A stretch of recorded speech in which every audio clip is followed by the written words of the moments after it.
Good morning, everyone. My name is Cohen Kakar, and you're attending the panel on the science of CBD dosing.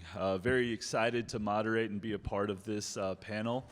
As many of you know, in this industry, dosing is one of the biggest challenges. When you look at different dosage forms, when you look at absorption rates, it's a science in itself in really diagnosing the right uses and symptoms that products can be effective in and dosing those appropriately. My training is I'm actually a pharmacist myself, so this is a topic I'm very passionate about. I'm a co-founder of our company called the Anthos Group. We've launched 2 different cannabinoid lines, one being CytoCX in the medical space, and then Title Sport, which is in the sports recovery space. I'm joined with an awesome panel who can definitely help us answer these questions around dosing. I'll start by introducing them.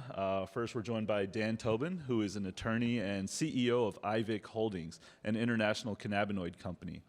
He has extensive experience in the clinical trials and testing of cannabinoid products, and he's also a U.S. Army veteran.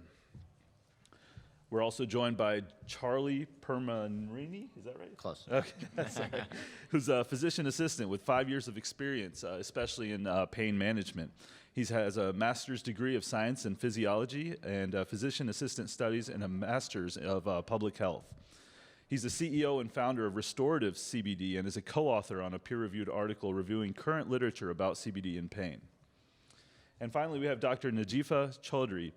She graduated from Wayne State University. She's also a doctor of pharmacy and works in a geriatric clinic as an ambulatory care pharmacist. She's the CEO of an e-commerce company called Dr. Peace Lily, and it's currently in several locations in Metro Detroit. And finally, she serves as an adjunct professor at the University of Michigan and Wayne State University. So to kick things off, like I said, dosing is something that's, we do a lot of testing ourselves. It's a very challenging topic, and without the pharmacokinetics around it, it's really hard to achieve that perfect dosing range. So I'd like to kick it off by starting with Dan, who has experience in clinical trials and testing. And really, can you tell us more about what you've seen and how certain companies and different trials have handled that topic of dosing? Yeah, so, I'll start off, I'll kind of take a step back. Why do we as non-scientists and industry people care about dosing? When we think about any of these cannabinoids, any molecule, today we're talking about CBD, what we really want to think about that is as an API, just a normal active pharmaceutical ingredient, the way that you would think of anything that goes into any other medical product. So from the business perspective, we want to make sure that we're making something that's safe, but something that's effective, so people continue to use it for its intended purpose. We also want to make sure that that dosing is right because, obviously the API is a very expensive part of whatever that delivery system that we're using for those ailments. So we want to make sure that we're giving the patients enough for it to be efficacious, but not so much that we're kind of hurting our top line. So when I started in cannabis in general, people weren't really caring about dosing. It was kind of a self-monitored, self-reporting kind of thing. I was lucky enough to work with the Children's Hospital of Philadelphia back in 2017, helped fund one of the first NIH-approved studies through a researcher called Athena Supa. Back then, it was so early on that they didn't even have kind of a protocol that allowed for a baseline of a product. So what they were doing is they were just having kids, this was being used as an anticonvulsant for kids with epilepsy and as an anti-inflammatory for kids with IBS and IBD. And these were parents who were coming to the hospital and saying, I've been treating my kids with CBD.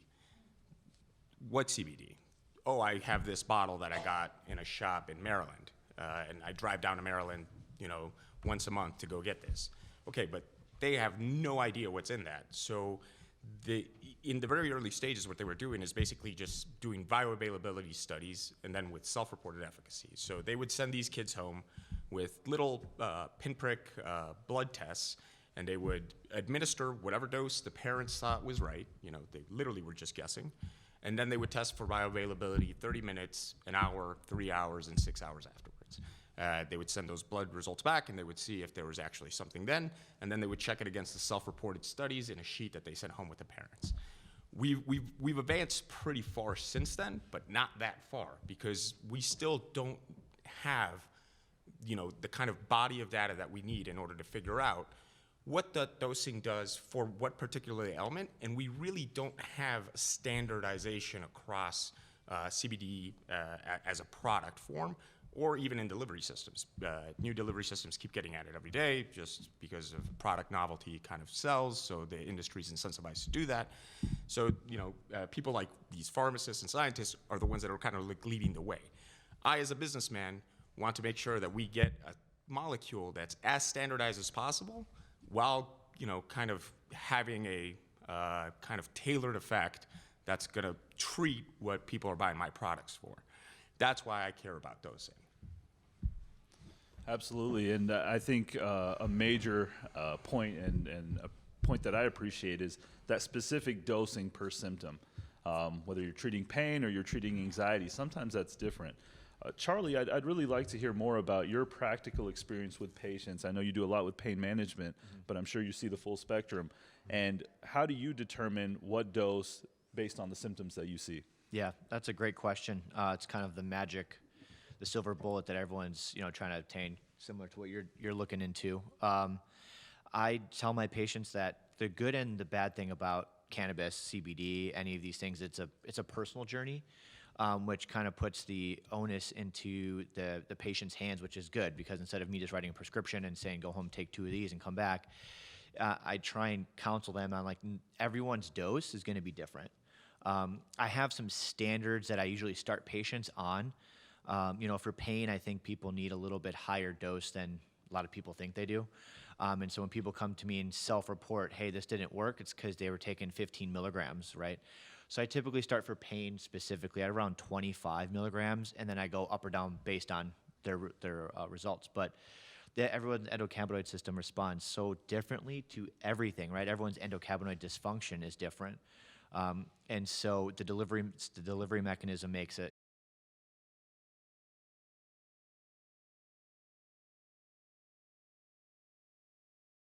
trying to nail down a specific dose. We're, as medical professionals, we're trying to, all right, take 25 milligrams of this every day, twice a day.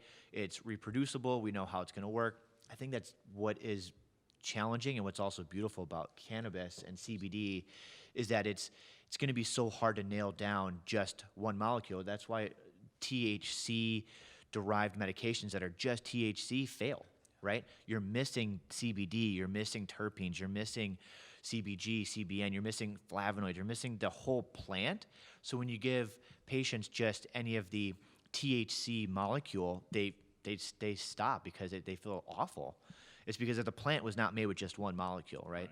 And so I know Dr. Jarrett has similar experience. I see his nod in his head back there. It's so hard to nail down a dose, and I don't want to circumvent, I'm not trying to give a roundabout answer here, but it's very personal, which is good and bad, right? And it allows patients to actually take control back of their care, to come back and say, hey, you started me at 25, that didn't work, I got up to 50, great. Are you having any side effects, any GI discomfort, any headaches, whatever it is? No, I'm feeling great. I'm actually able to come off my opioids or get a lower dose. Then we stay there, right? And then you get into the discussion about, receptor, deregulations, and kind of going into, drug holidays and stuff like that. But yeah, it's so hard to get a specific dose. But for pain management, I typically start my patients at around 25 milligrams. Sublingually, I think that's the best, most reproducible dose. And a lot of my anxiety patients that have, the IBS or any of the chronic gut issues, I have some capsules that I start them on, because I think that's the best delivery for that localized inflammation, leaky gut, gap junction leaking, all that stuff. So I'll start, those are my two go-tos, but without getting into a specific dosing. You touched upon a lot of really good stuff there, and I just kind of want to highlight a little bit. Part of what makes my job so challenging when I'm trying to create these cannabinoids is we do have some data that there is, full spectrum cannabinoid medicines do work a lot better than the isolates. If isolating the molecule and then just kind of bracketing dosing was the silver bullet to this, we would have already gotten there. So we deal in only full spectrum medicines. But downstream from that, that means I got to replicate, thousands and thousands, and I mean talking tens of thousands of plants that we harvest weekly, and they got to, even though I know they're the same phenotype, I test them for their genetics, The cannabis plant is so sensitive to environmental factors that literally in our cultivation facility, if there is a slight grade, we're an organic producer, we're fully USDA and EU certified organic, so we have to grow in the ground. And even if there's a slight 3-degree grade, the plants, same phenotype, are at the bottom of the hill will actually grow bigger and express differently because they get the runoff water, so they're getting more water than the plants at the top of that depression. That's how sensitive cannabis plants are. So if I'm trying to create en masse a tincture, even just a simple product form, that's 100% the same across every bottle, it becomes very hard to do that when I'm doing it at scale, when I'm doing hundreds of thousands of bottles, in order to get that replicable exact dosing that he's talking about. So it's not just the person's own factors and their own endocannabinoid system. It's, this plant was 20 meters downhill from this other plant, and that could change the cannabinoid expression. Absolutely, and I mean, the irony there is it's just like humans, right? Yep. Where we grow up and the environmental factors can affect how we metabolize medicine. One topic that I'm very passionate about, and I'm sure Dr. Chaudhry would agree, is just the receptor breakdown. How are the different enzymes in the body, how are they metabolizing things like CBD as well as other drugs? And quite frankly, one of the reasons I got into this industry is because we're seeing so much data on CBD having a high affinity for those same pharmaceutical targets, whether it be G protein coupled receptors and other things like that. So Dr. Chaudhry, I'd really like to hear more about your experience, kind of following up on what Charlie talked about the dosing strategies, and also some of the other interactions we have to be aware of with patients that are taking several things. Yeah, so with me working in a geriatric clinic, every day what I'm doing is running drug-drug interaction reports on all of my patients. With the geriatric population, on average, they're on 11 to 12 medications at my clinic. And so as you can imagine, there's a lot of drug-drug interactions. And so when it comes to CBD, what you should be aware of is that in our body, majority of the medications that we take, it's either metabolized and eliminated by our liver or our kidney. When it comes to CBD, it's our liver that will metabolize it and eliminate it. And so if you're taking medications that are also getting metabolized and eliminated by your liver, then the CBD will interact since that's getting metabolized by the liver as well. And so what it can do to medications is that it can either increase that level of medication if you're taking it with CBD, or it can do the opposite. It can actually decrease it. And so when it comes to medications that are really sensitive and we need it to be within a small window, like the therapeutic window is just so narrow, such as warfarin, it's a blood thinner.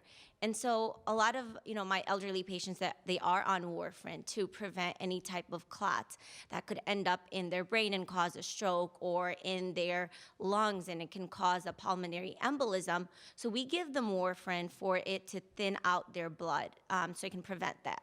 So now if you're taking CBD with warfarin, because both of the molecules, it is processed and affected by the liver, the level of warfarin can increase. And so the problem that we run into is that your blood could become too thin, so you might bleed out. And so there are a lot of drug-drug interactions that we see on paper that, they can interact, but we honestly don't have enough research in the human body to figure out, is that significant?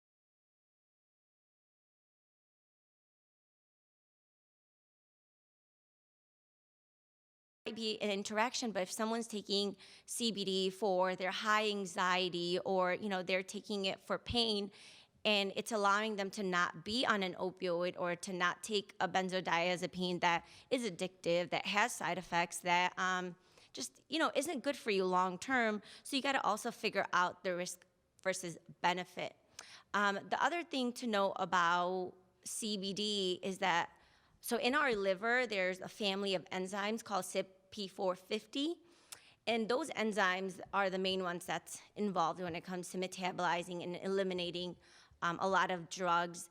About 60% of the drugs are actually metabolized by that enzyme family. So have you guys ever been to your pharmacy, picked up your medication bottle, and it said on it, "Don't take with grapefruit juice"? Have you ever seen that label? Yeah, I see some nods. So just like how grapefruit juice would interact with your medication, CBD is kind of similar.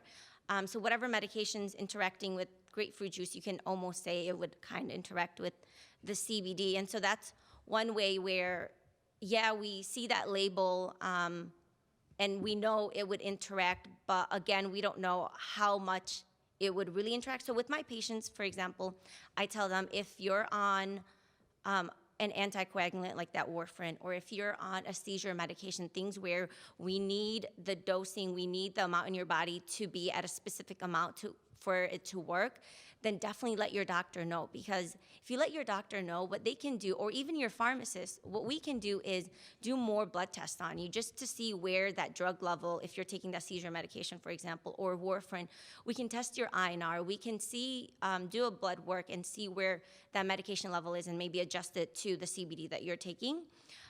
So that's one thing that's really important. The other thing that people, I tell my patients, is maybe separate your CBD with your medication. If you separate it by a few hours, the interaction could be a little less. But yeah, so there's, back to what Cohen was saying, there's a lot of medication that on paper, there are drug-drug interactions. Other ones would be like a statin medication for your cholesterol, birth control, the seizure medication that I mentioned, benzodiazepines. But you have to really figure out what dose of CBD are you taking for it to have an interaction, and how big would the interaction be, and then just risk versus benefit. Yeah, that makes a lot of sense, and there's so many boxes to check, you know, and we've unpacked a lot of information here, all the way from the agriculture to the practical applications and the post interactions, things like that, the risks. So what I'd like to do with the panel here is really, how would you advise, whether it be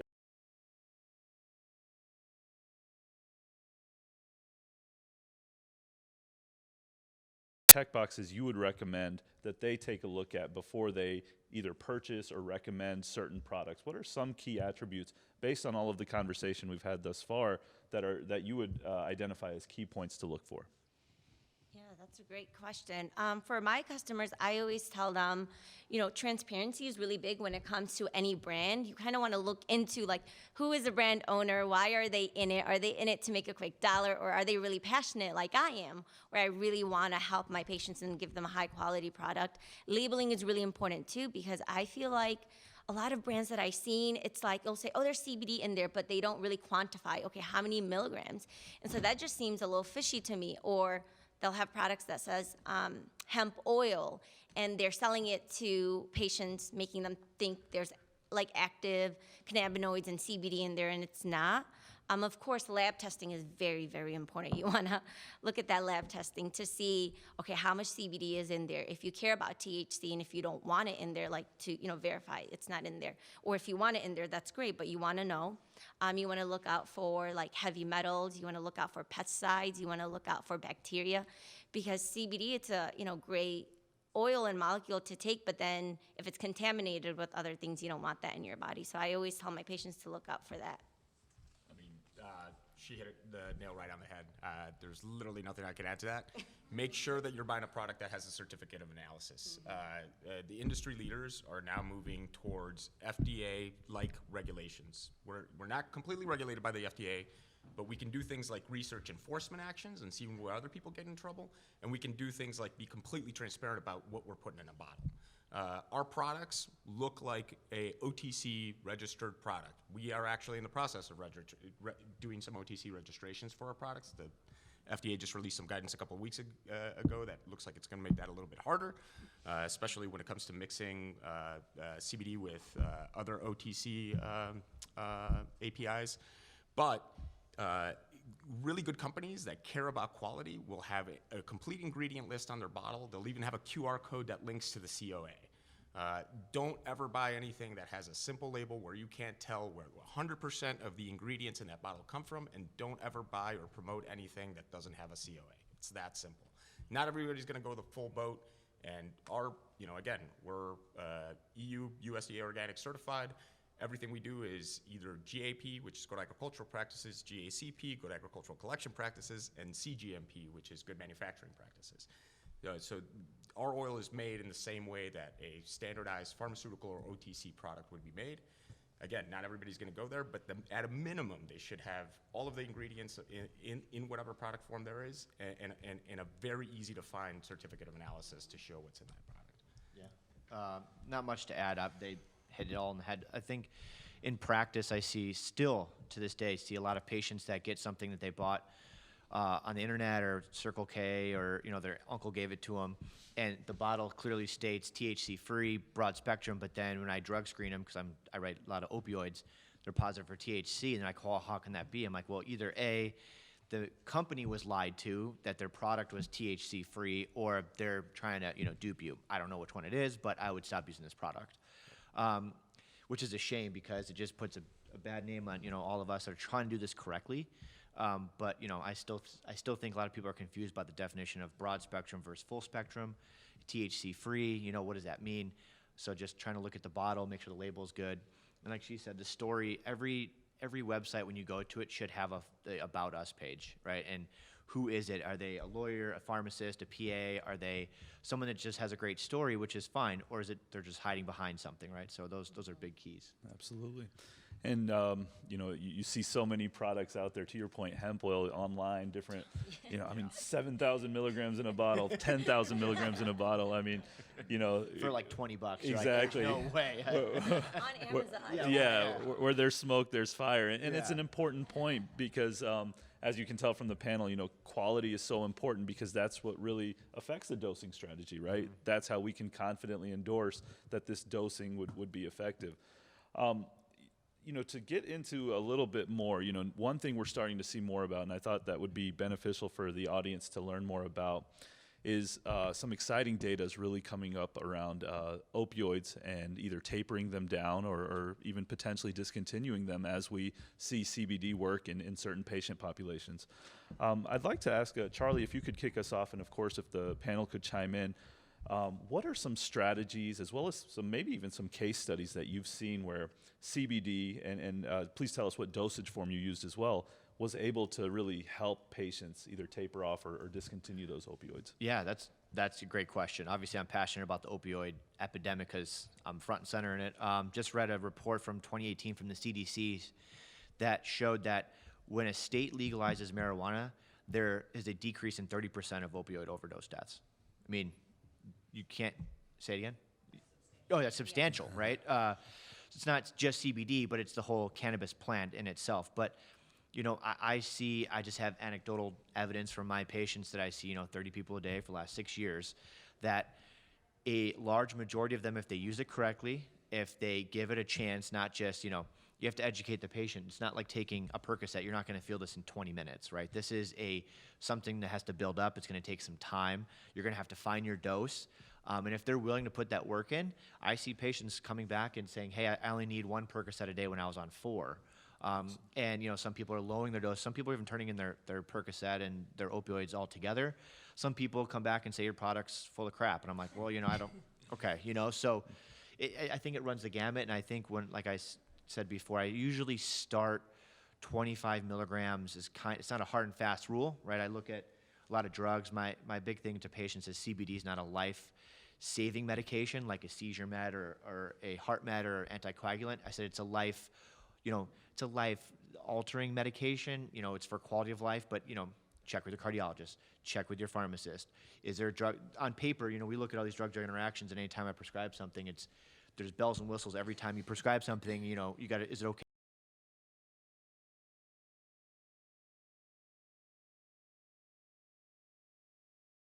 Patients try, I don't like to prescribe smoking. Obviously, for many of reasons, I think it's a great delivery mechanism, but a lot of my patients are older, and there's no way, I'm hard enough to get them to buy a CBD oil, let alone smoke a flower, there's no way.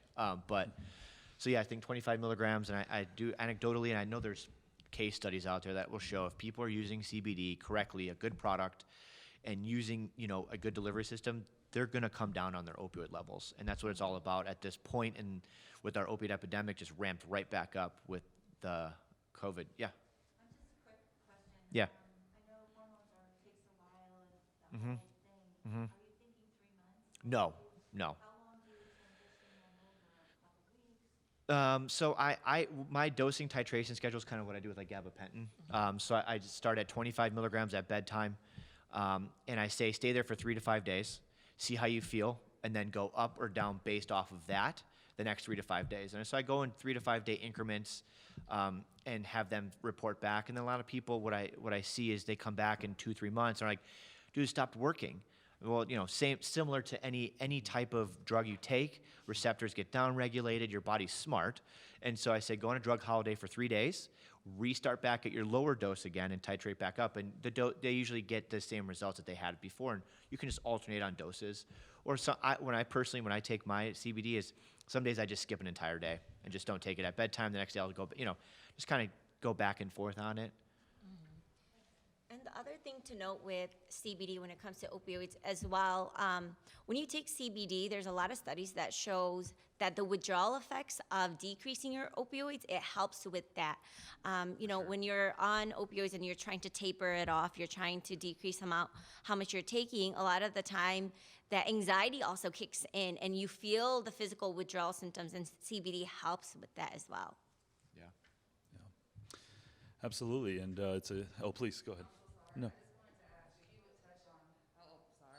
I wanted to ask you to touch on how CBD, at a cellular level with the receptors, helps with the opioid.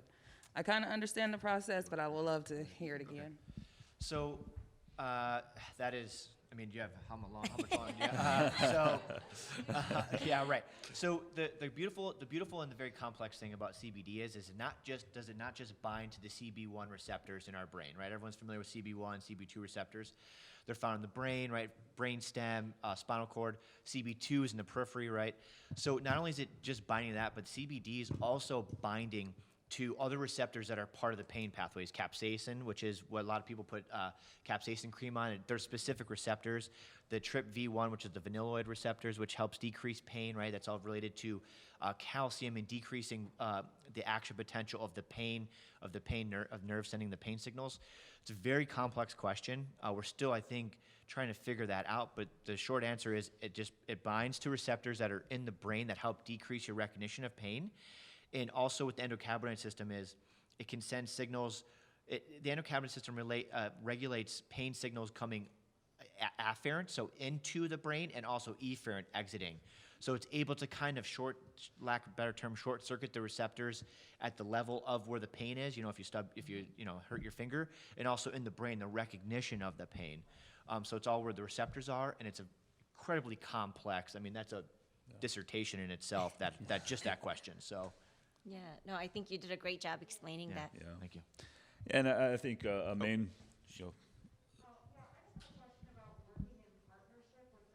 question about working in partnership with doctors regarding recommendations for CBD, considering it's still such a dark horse and that the EC system isn't really taught as much in medical schools as we'd like it to be.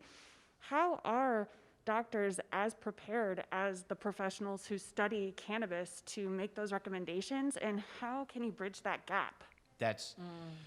I'm incredibly passionate about that. We talked last night about, she asked me, were you ever taught the endocannabinoid system in school? I was like, I have 3 master's degrees, one of them in human physiology. Not once was the endocannabinoid system at all mentioned, right? It's void from any of our schooling. So that's a very tough gap to bridge, because we're put on, got egos, and so we're put on the defense when a lot of our patients are coming to us asking, hey, what about CBD?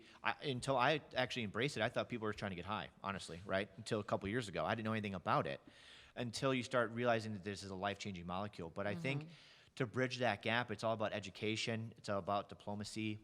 I have Harvard and Cleveland Clinic trained physician friends that when patients ask them about CBD, they're like, here, just go call Charlie. Here's his phone number, right? They don't even want to deal with it when it's literally an easy conversation to have. But it's also, we weren't taught about that. So now the patients are coming to us knowing more about a subject than typically we're the ones holding the knowledge. And then you come to me and you're like, what's cannabis? And automatically I'm like, I don't know anything about that. You just go, you just want to get high, right? So automatically shut down, because mostly the patients know more about this than we do. And so it's kind of tiptoeing around, the subject of like, hey, have you ever heard of CBD? What's your experience in this? Do you think it's a good option? If not, where do you send your patients to that want education on this? Do you want education on this, right? Dr. Jarrett, the same thing. It's a tough road to hoe, especially for us in the medical community. Like it's becoming better, but it's still nowhere where it needs to be. And I think it's just a lack of knowledge, honestly. Yeah, it's very patient-driven at the moment. Yeah. Like Dr. Supa, Children's Hospital Philadelphia, very world-renowned institution. They kept having kids come in and said the only thing that works for epilepsy is CBD. And they were getting, hundreds of parents coming in and telling them that. That's low-hanging fruit. Nobody wants to see a child suffer. Nobody wants to see a child have 300 seizures a day. So, curious investigators and she has, biophysicists on her team and a whole kind of cadre of researchers behind her. Doctors are starting to take notice. Doctors are starting to really put the time, energy, and resources into these types of studies. So we are building that knowledge base. It's slow. We've got a long way to go. Once the FDA really puts their hands on this, it's going to make things a little bit slower, but hopefully more efficient. But this is only going one way. Yeah, and with me, I have my doctorate degree, and honestly, in my 8 years of schooling, I think there was literally one slide that just had CBD on it. And it was just glanced over and next, and I was like, okay. Yep. So, I'll be the first one to admit that there was a point in time when I thought CBD was THC, or I really didn't know what CBD was because A, it wasn't taught to me, and B, I was just naive, and I did have that stigma, and I just associated with marijuana. But I personally started using CBD because I had a lot of anxiety. I had knee pain, and at the time, I just didn't want to go to the doctor and get on an antidepressant because I knew about all of the side effects. And I'm like, oh, I don't want to deal with that. And so I looked for a holistic option, and that's when I found CBD. So after using it myself, I fell in love with it, and then I'm like, oh my God, I got to tell everyone about it. But the sad reality is a lot of the providers out there, doctors, they don't know anything about CBD, and you can't really blame them because just like me, they weren't taught, they don't know any better. And then, they're really by the book, and so it's still that gray area, so they're scared of getting in trouble with their license, or they always refer back to guidelines. They're really, just by the book, and the guideline doesn't have CBD anywhere.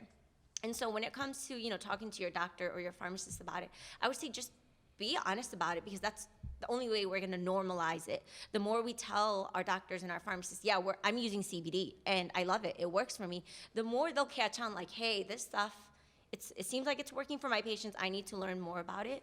But I think a great doctor, even if they don't know about it, they should refer you to someone that knows more, so you can get that help and not just, sweep it under the rug and ignore your interest in learning more about it or using it. Following along on that line, okay, how do you find a doctor in Indiana, Illinois that will help you with CBD? It's kind of like the same thing that's going on now with the COVID. Where's the doctors that'll help you with ivermectin? So how do we find this? And is this going to only come from the consumer side? Or are the doctors, no offense to anybody, going to stand up and say, damn it, we got to do this?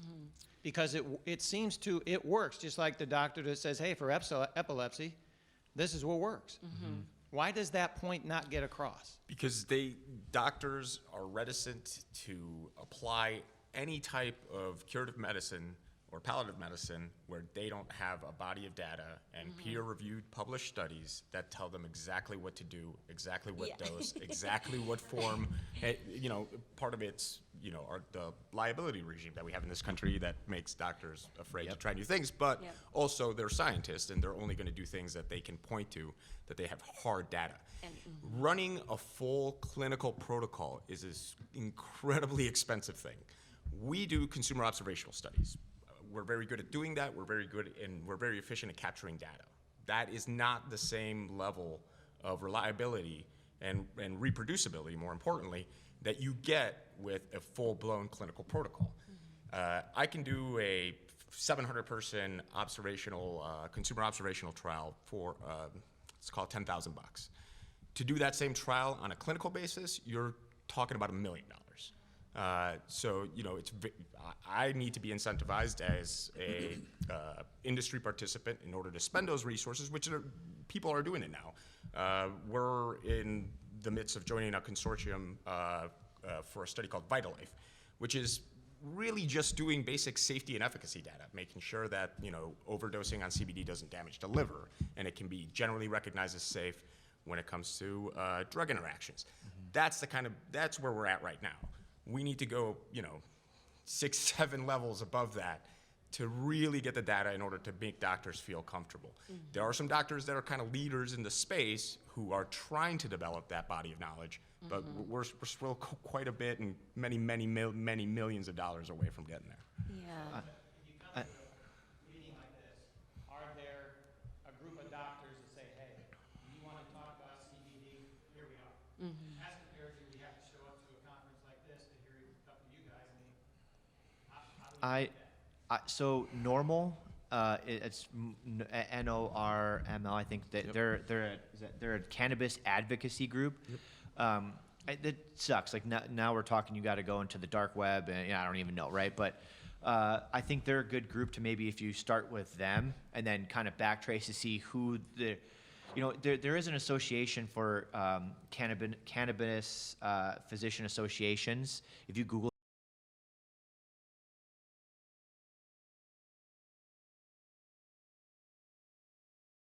You're right. There definitely needs to be some type of like directory where in Indiana you can type in, you know, hey, CBD doctor next to me or whatever it is, and find somebody that can help you with that.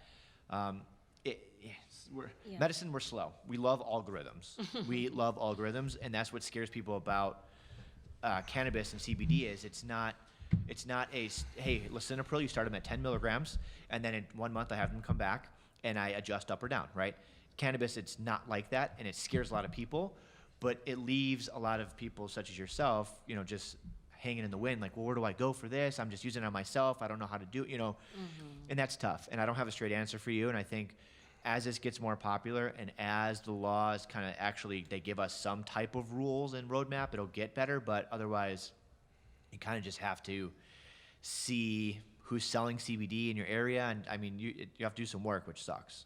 And I would say maybe even Google like holistic practitioners. Yep. So you know, if you Google CBD doctor or, you know, CBD pharmacist, you might not find anything. But if you look for holistic doctors or pharmacists or PAs that are all about just, you know, holistic. Integrative and functional medicine are two good buzzwords to Google. Yep. Then they might be your best bet because they're all about things like, you know, plant therapy and CBD, and they might be able to help you out more than your, you know, traditional doctor. Yeah. Just a comment on that, like if you are looking for like a CBD therapy, you will find collaborations with those holistic doctors with clinical pharmacologists. Oh, So that you will, you know, maybe that doctor Yep. has someone to rely on. cool. There's actually a group of nurses in Nevada that spend their exactly, and we donate a bunch of product to them, and they work with a lot of vets, and it's literally a toll-free organization that you can call in, and they kind of help you, you know, depending on your preferred product form or what's available to you, they'll kind of walk you through it. I'm forgetting the name of the organization right now, but I can get that, and hopefully we can send it around. There are 2 organizations to reach out to. The first one I would talk to is CannaMedU. She is working diligently with doctors specifically to educate them. And newly formed Indiana Cannabinoid Alliance just formed, and that's one of the charges that we're going to work on as well, is getting physicians on board. There you go. And you know, you're right. It's a gap as we've all been trained, and that CBD chapter wasn't a part of the books at that time, but that's where the opportunity is as well. There's a huge educational opportunity with physicians, and like the panels mentioned, the fastest growing segment I would say is that integrative practice. Yep. And you can obviously look up practices around you. They have products, they have advice, so definitely a good step there. We have about 5 minutes, though. The one topic I did want to quickly touch on from the panel is, because again, focusing on dosing, obviously absorption rates have a lot to do with that, and the absorption rate is determined by the dosage form, right? The sublingual oil versus the water-soluble CBD that might be in a soft gel or a gummy. Does the panel have any kind of recommendations or experience dosing based on those dosage forms, and why, per the absorption rates? Well, I mean, these guys are going to be able to speak way more intelligently than I am on it, but We're look at a lot of nanoencapsulation and water-soluble and nanoparticle water-soluble formulas because it's all about delivery method, right? Once you get that compound into kind of a reliable, reproducible form, it's all about the delivery method and how fast you can cross the blood-brain barrier. We're finding that with some nanoencapsulation technology, you're actually coming across the mucosa directly in the mouth. So absorption is instant, doesn't go through the GI tract or the liver, and so you're getting a far less altered or degraded form of that API hitting your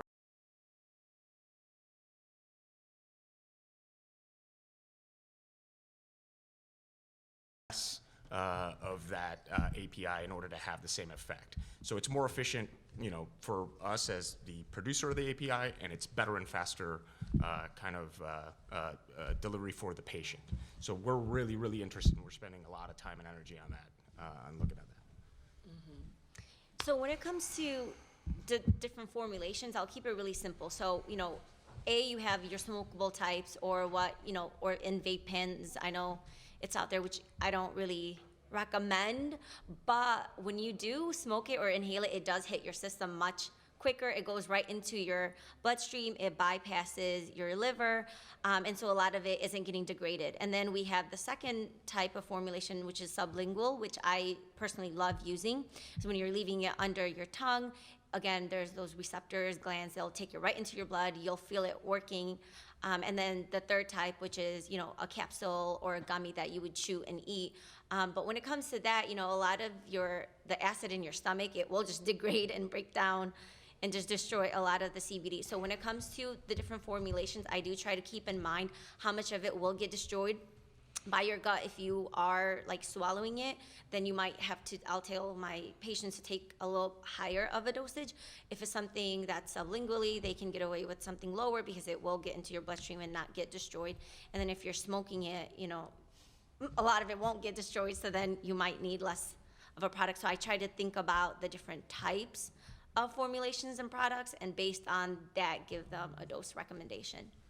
Yeah, that's perfect. The one thing I add is when I tell patients with any cannabis product, CBD specifically, taking it with a omega-3 rich source helps increase absorption. So that's why a lot of the oils that, like my oil's made with MCT, coconut oil. I like hemp, but patients don't tolerate it, but that's another story. But so taking it with that can help absorption, and that's how our own natural endocannabinoids are made, is from omega-3s. So it gives you another boost that way too. And so even then on the differential, you know, most MCT is a C10. We're looking at C8, which is a slightly shorter chain of an MCT, but still an MCT. And we're looking at that to see if that makes it more bioavailable. It's a slightly more expensive carrier, but if it does have a perceivable differential, we're going to go ahead and use that better oil. Yeah. And I think it's just one last point on that. I think it's important to really look at the data, what we've seen with sublingual oil.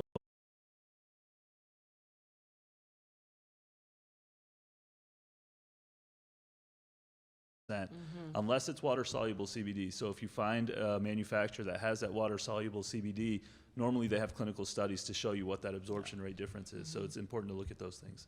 So that's the main question that I always have about tinctures, is that the molecular structure of like an oil-based tincture, right? It's not actually technically a tincture. And so when you're talking about how something that's nanoparticulate, right, will absorb in through the mucous membranes of your mouth, right, and you'll get that faster administration method, with the structure of an MCT-based drop, you'd have to hold that product in your mouth for so long to get a meaningful absorption that inevitably you're going to be swallowing it anyway. So apart from very specific titration,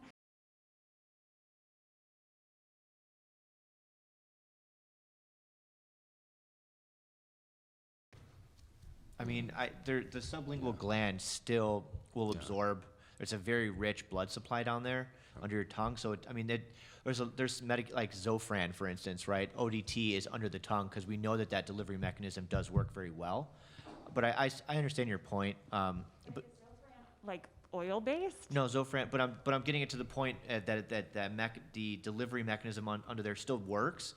I see what you're saying is oil-based different than the alcohol-based. I get what you're saying, but there's no data. I mean, No one, it's so hard to do a study, but like, Well, you know, so then how can you say that the absorption of a tincture is actually like affected by what's going on in your mouth versus what you're ingesting in your body?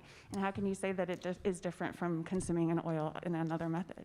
Yes, it's a response. I mean, I think there Yeah. is data showing that the absorption is higher, and also anecdotally, patients will come back and say, listen, I get better responses on the tincture than I do with the gummies. Yeah. And I think Yeah. So I'm so sorry, they're actually waving us off now, but the panelists will be available for a little bit afterwards if you guys have any specific questions. Thank you guys so much for attending. Thanks, guys.